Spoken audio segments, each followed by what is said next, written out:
Let's cut to the chase here. Everybody knows webcams are horrifying. Video definition is nowhere near good enough to satisfy users, streaming latency is always unbalanced if you don't have an expensive setup, and the potential to see something terrible on Omegle or chat roulette is higher than any possibility of reward. Webcams and horror content have gone hand in hand since this technology was made available, with movies, TV episodes, and of course, jump scare pranks all contributing to the correlation. As webcams have stopped being a novelty and become more of an expected staple in laptops and mobile devices, the popularity of livestream-based horror has begun to lose traction. But some of the more gruesome stories involving webcams are still waiting to be told. PAX Prime, also known as PAX West, is an annual video game convention held in Seattle, Washington as part of a series of conventions that take place each year. In 2013, PAX Prime held a very unique booth in the area reserved for independent developers and studios. There was no sign, there was no attendant. There was only a white box monitor covered in blood next to a PC tower placed on garbage bags. CamDrome had no explanation behind it except for what sense viewers could make watching its display. A continuous run of scripting in between logo animations and clips of people recorded from webcams, each of them ending with glitching, suicide, or murder. Several of the clips contain the image of a hooded intruder wearing a doll mask, usually showing up just before someone's death. These clips may have been live feeds according to the preceding text under the logo. Connecting to servers, searching webcams, connecting. Many of the items mentioned in the scripting segment relate to different forms of media, like the old thriller game Night Trap, and even Endgame, a conspiracy theory documentary by Alex Jones about global enslavement and impending genocide orchestrated by a secret society. Early lines in the script execution that weren't media references led viewers to CamDrome.com, a site that, at first glance, only redirected visitors to a Twitter account for CamDrome. Tracing the Twitter activity back to its beginning, we see CamDrome began speaking on July 18, 2013, and then started communicating in earnest on August 30th, the first day of PAX Prime. The first tweet of the event? A link to an article about a man committing suicide on a livestream. Pictures were sent out immediately after by the account of its own booth, followed by tweets calling to visitors at PAX Prime, telling them they were being watched. This continued up until the third day when CamDrome apparently left its shell behind. This was confirmed by game designer Chris Morris. PAX is over and everything is broken down, but CamDrome is still here. By this time, word had spread about the off-putting oddity sitting in the indie development booth. Even the creator of Minecraft, Marcus Persson, also known as Notch, wanted to know what exactly this was. CamDrome was quite happy to be addressed. The account ended its premiere visit to PAX with a statement on Twitter. Split into 11 pieces. Sent onto 11 executioners. Our problems can't be ignored. The image in the link was a heavily distorted collage of faces, most likely those of the 11 executioners. Interested parties didn't have to wait long to find out what this was about. Media coverage of CamDrome started the same day PAX ended, and the sites that reported on its appearance were then directly solicited by CamDrome. Emails were sent to the writers of press articles from 11@camdrome.com. We are not going to achieve a new world order without paying for it in blood as well as in words and money. Our problems can't be ignored. We are the problem. I am the answer. We are in this together. I am humanity. The numbers and letters below are a message in hex code. It's a link to the Encyclopedia Dramatica article for An Hero, which is a code word for someone who committed suicide. Different recipients of CamDrome's emails were told they were part of a group of 11 and had to absolve themselves of guilt by breathing life into CamDrome. The emails also contained either a high-resolution version of one of the clips from the monitor at PAX Prime, or an image that seemed to be part of a larger whole. Some recipients even were lucky enough to receive both forms of gift. It became clear very soon that the images were definitely meant to fit together, but to this day, the full image hasn't been formed from its pieces. We do know what it's meant to be, however. By digging into the HTML of the website and then into the style sheet, we can find a very large string of text. This is actually an image that's been translated into base64 coding, and reversing the process through a decoder gives us a blurry version of a poster for CamDrome, a guide to lay the 11 pieces over. It's easy enough to see the image from the parts that have been collected. Our hooded intruder in the doll mask, in the center of what appears to be a ring of victims. A few of these faces can be seen in the clips played on the monitor at PAX. The poster was buried a little better than most of the secrets you can find in website source codes related to alternate reality games, but surface-level exploring in the HTML still reveals a good amount of surprises. Immediately, you'll be met with an ASCII text image of the hooded killer, and using the find function for the letter M helps you see them a lot more clearly. The message in this is pretty obvious. Press M for murderer. Directly below that is a much more straightforward message. Meat is meat. Diving back into the style sheet, you can also catch this as the name for the background image, meatismeat.jpg. Going directly to the page that stores the image confirms the title. Below the rule set for the background image, you'll also spot an area titled 11. It's starting to look like CamDrome has a favorite number. 11 shows up again for our next hidden message. Under the metadata for the site, a meta name is listed as 11 with content being a single sentence. You're doing this to yourself. And again, right around the information for the Twitter logo, 2 division boxes marked by the number 11, one with a message reading, "Feel the knife pull the wire around your neck. Now I'm watching you." Back on Twitter, players in the game to discover the secrets behind CamDrome could find a common thread in what this being, system, or hooded psychopath was after. On September 1st, during PAX, the account tweeted out a link to an article about a man who witnessed his girlfriend being murdered during a webcam call. The next day, CamDrome brought up a news segment about Jesse Slaughter, a victim of cyberbullying and target of a push by online harassers to be pressured into suicide. On September 12th, CamDrome delivered a message in base64 code that was also encoded using hex code language. Another news article with the same kind of theme. Girl committed suicide after cyberbullying. A few good clues come next from interaction with other users on Twitter during PAX. In response to a visitor who just mentioned being at PAX and feeling like they needed a midday shower, CamDrome said, "I've made a mess. I could do with a midday shower myself." Now we know how all that blood got on the monitor.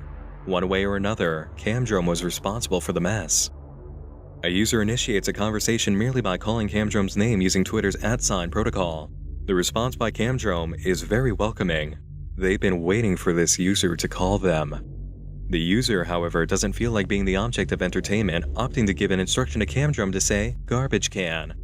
CamDrome says it will do everything the user desires as long as they give it what it wants. "What do you want?" the user asks. "More," CamDrome answers. Another user chimes in saying, "I really doubt your magic stuff can work on Linux." The response? Violence knows no boundaries. Finally, a paranoid question. "Are you gonna eat my eyes in my sleep?" CamDrome says it wouldn't mind seeing them consumed. Another joke response by the same user comes next. "I love it when you talk dirty." CamDrome says it just wants the user to be a part of them. These are really all the clues we need to get a basic understanding of what this thing wants. From the hints about death recorded straight to the internet, the blood on the monitor it was responsible for, the pursuit of violence, and an appetite for more, it's clear that CamDrome is fueled by bloodshed. Live sacrifices, recorded violence on webcams, and murder fueled by internet harassment. If the web is taking part in someone's violent death, CamDrome is there, feeding off of the event. Things go slightly quiet after PAX Prime until October when a very different kind of message pops up. Only patient eyes will see, Novus Ordo Seclorum. That mysterious phrase is a Latin term meaning New Order of the Ages. This falls in line with the email messages talking about a new world order paid for in blood. The following year did not see a return by CamDrome to the PAX convention. At least, not in any obvious form. A follower on the first day asked why CamDrome wasn't there, to which they replied, "I am everywhere." "But when will we see you?" the user asked. CamDrome replied, "When you open your eyes and call my name." Later that day, CamDrome asked, "Have you found me yet?" Activity on Twitter ceased after this until May 26 of last year, with a new representation of our hooded character. "I'm still here. Are you?" It's so easy to watch. Together, it's easier to make something better to watch.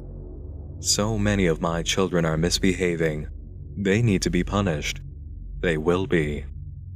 Once again, CamDrome kept followers in the dark about whether or not it really was at PAX for the 2015 convention.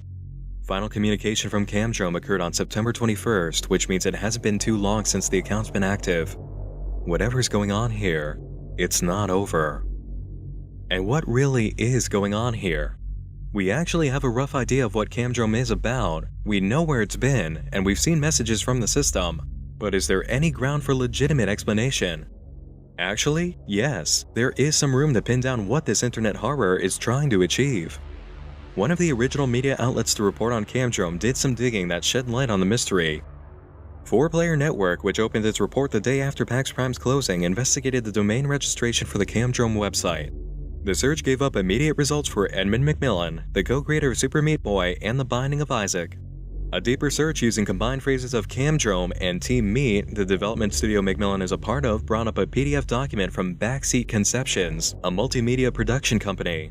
The initial Google search sample that shows up with all search results had a quote from the document about CamDrome, listing it as a horror video game to be released this fall by Team Meat, the creators of Super Meat Boy and The Binding of Isaac.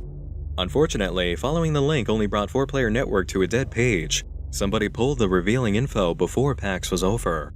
Another site covering the mystery, Eurogamer, picked up the trail from there by contacting Edmund McMillan directly. His reply was surprising. "We really aren't involved in making CamDrome, but Tommy Reffinez, Edmund's co-creator on Super Meat Boy, helped set up the booth there. We know the developer who's making it and have been helping. We believe in the concept but don't actually know that much about the project other than its initial incarnation and the booth setup. We are as in the dark as everyone else on the current ARG." And there we have it. Edmund McMillan and Tommy Reffinez know a decent amount of what this is, but not even they can give a full answer. The only piece left to this whole mystery is one last video clip on YouTube. Unlike the source material clips uploaded as unlisted videos with links to them emailed to Clue recipients in the press, this one is fully public and is something we haven't seen yet. A very glitchy run of corrupted footage recording our doll mask wearing character. It very much appears to be a collage of different clips. Our killer has been recorded in many locations. So what do we know about CamDrome? Clearly, it's an independent game that has to do with something truly evil lurking in the internet, and it's got a major thirst for blood.